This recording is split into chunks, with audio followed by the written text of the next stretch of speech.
ó ṣeé ṣe kí ìjà míì bẹ́ sílẹ̀ láàrin òṣèrébìnrin ilé wa Mercy Aigbe àti ìyáálé rẹ̀. Eléyìí lè fẹ́ le o. Lórí ọ̀rọ̀ ìgbéyàwó Adéwálé Àyùbá tí wọ́n ló dàrú, bọ́rọ̀ ṣe jẹ́ rèé. Lizzy Anjorin fún ìyá Money lésì ọ̀rọ̀ rẹ̀. Ẹ jókòó ẹ gbọ́ ìròyìn náà lẹ́kùnrẹ́rẹ́. Àwọn kan ti fẹ́ dájà sílẹ̀ láàrin Mercy Aigbe àti ìyáálé rẹ̀ tí ọkọ rẹ̀ kọ́kọ́ fẹ́, ìyẹn Olúfunṣọ́, táwọn tiẹ̀ tún ń pè ní Aṣíwájú. Arábìnrin náà ló wá láti orílẹ̀-èdè Amẹ́ríkà tó sì balẹ̀ sí orílẹ̀-èdè Nàìjíríà síbi ayẹyẹ kan tí wọ́n pè sí lórílẹ̀-èdè yìí. Obìnrin náà ló gbé fọ́nrán kan síta tó sì gbórin sí i, làwọn èké àdúgbò bá ganu síbẹ̀. Táwọn kan sì sọ pé aya Diona gangan rèé. Ẹni tó bá pe ẹ̀ ní aya Diona, ẹni náà pàǹdà ni.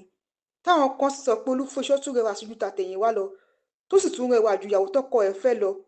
Ṣùgbọ́n ẹnìkan sọ pé kò yẹ kó ya Funṣọ́ lẹ́nu nítorí pé mùsùlùmí lọkọ ẹ̀ sì lẹ́tọ̀ọ́ láti fẹ́ iye ìyàwó tó bá wù ú.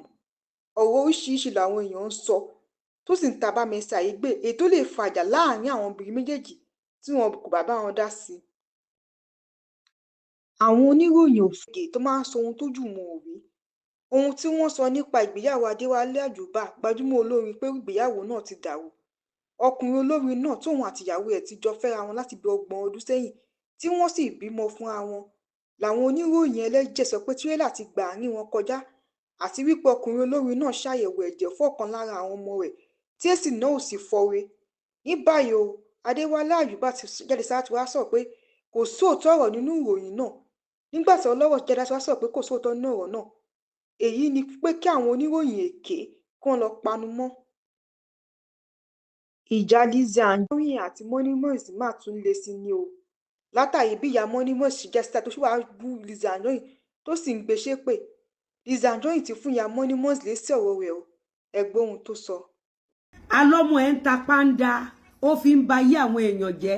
Ọlọ́run wá ta pàǹdà lé ọmọ fọ́mú ẹ, Ọlọ́run fi ba yí ọmọ ẹ jẹ́, ó fi ba yí ìwọ náà jẹ́, ó fi ba yí ọkọ ẹ jẹ́, ó fi ba yí ìdílé yín jẹ́. Ó gbọ́ ni, ó pay attention sí ni. Ó kírun Ọlọ́run ò gbà kírun ẹ. Ó lọ lé babaláwo títí Ọlọ́run dàlú ẹ láyà.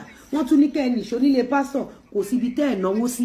Ọlọ́run fi fèèkì lé ọmọ, ó fi táṣì àtà lọ́rẹ̀ yan ọmọ ẹ̀. Mo ní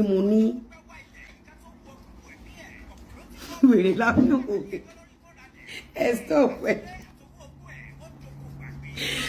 Stop ẹ mẹ́sàn án ọmọ ọjà ìkòmókòmó àwọn mo ń gbọ́ ẹ. Ló padà rí bí ìdùmọ́ta ti máa rí lálẹ́. Ayé ló padà rí bí ìdùmọ́ta ti máa rí lálẹ́. Ọmọ báyé tiẹ̀ ṣe máa rí. Sórí ìdùmọ́ta lọ bèrè dáadáa 24 hours ni wọ́n ń ná. Ọmọ báyé ti tiẹ̀ ṣe máa rí. Ṣé kí n sọ fún ẹ?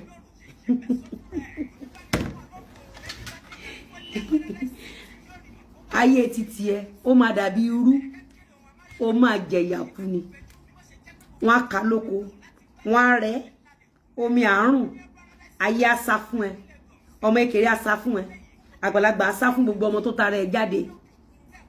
Wọ́n á wá pa, wọ́n á tún wá lọ tọ́jú ẹ, á tún rò, á tún ṣèdè, wọ́n á wá tà sọ́jà, wọ́n á wá fomi yọ̀fọ́, wọ́n á tún bomi gbóná lé lórí, wọ́n á wá dà sọ́bẹ̀, epo gbóná á tún wá gbẹ. Ọlọ́run á ṣí ayé títí ẹ, á ṣí àtà àti ìwọ ìyá ṣí àtà. Ọlọ́run á ṣe ayé yín bí ayé eru. Precisely irú pẹ̀tẹ̀.